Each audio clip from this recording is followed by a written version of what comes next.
Hello, family. 2 Chronicles, chapter 25. Amaziah became king when he was 25 years old, and he reigned 29 years in Jerusalem. His mother's name was Jehoaddan. She was from Jerusalem. He did what was right in the Lord's sight, but did not wholeheartedly. As soon as the kingdom was firmly in his grasp, he executed his servants who had killed his father the king. However, he did not put their children to death, because as it is written in the law in the book of Moses, where the Lord commanded, "Fathers are not to die because of children, and children are not to die because of fathers, but each one will die for his own sin." Then Amaziah gathered Judah and assembled them according to ancestral families, according to commanders of thousands, and according to commanders of hundreds. He numbered those 20 years old or more for all Judah and Benjamin. He found there to be 300,000 fit young men who could serve in the army, bearing spear and shield. Then for 7,500 pounds of silver, he hired 100,000 valiant warriors from Israel. However, a man of God came to him and said, "King, do not let Israel's army go with you, for the Lord is not with Israel, all the Ephraimites. But if you go with them, do it. Be strong for battle.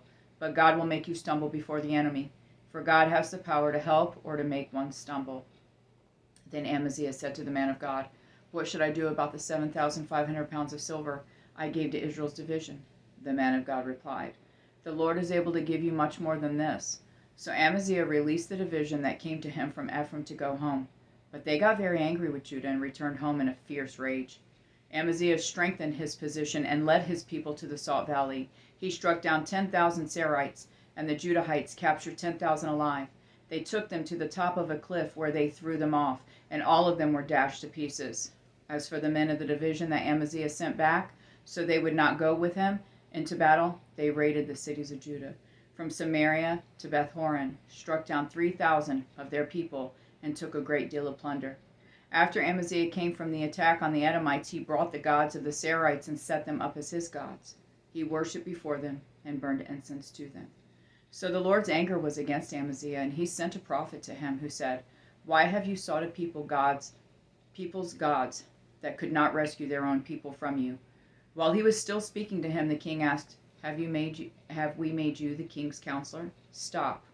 Why should you lose your life?" So the prophet stopped, but he said, "I know that God intends to destroy you because you have done this and have not listened to my advice." King Amaziah of Judah took counsel and sent word to Jehoash, son of Jehoahaz, son of Jehu, king of Israel, and challenged him, "Come, let's meet face to face." King Jehoash of Israel sent word to King Amaziah of Judah, saying, "The thistle in Lebanon sent a message to the cedar in Lebanon, saying, 'Give your daughter to my son as a wife.' Then a wild animal in Lebanon passed by and trampled a thistle. You have said, 'Look, I have defeated Edom,' and you have become overconfident that you will get glory. Now stay at home. Why stir up such trouble so that you fall, and Judah with you?" But Amaziah would not listen. For this turn of events was from God in order to hand them over to their enemies, because they went after the gods of Edom. So King Jehoash of Israel advanced. He and King Amaziah of Judah met face to face at Beth-shemesh that belonged to Judah. Judah was routed before Israel, and each man fled to his own tent. King Joash of Israel captured Judah's king, Amaziah, son of Joash, son of Jehoaz, at Beth-shemesh. Then Jehoash took him to Jerusalem and broke down 200 yards of Jerusalem's wall, from the Ephraim gate to the corner gate. He took all the gold, silver, all the utensils that were found with Obed-Edom in God's temple, the treasures of the king's palace, and the hostages. Then he returned to Samaria. Judah's king, Amaziah, son of Joash, lived 15 years after the death of Israel's king Jehoash, son of Jehoaz. The rest of the events of Amaziah's reign, from beginning to end, as written in the book of the kings of Judah and Israel. From the time Amaziah turned from following the Lord, a conspiracy was formed against him in Jerusalem, and he fled to Lachish. However, men were sent after him to Lachish, and they put him to death there.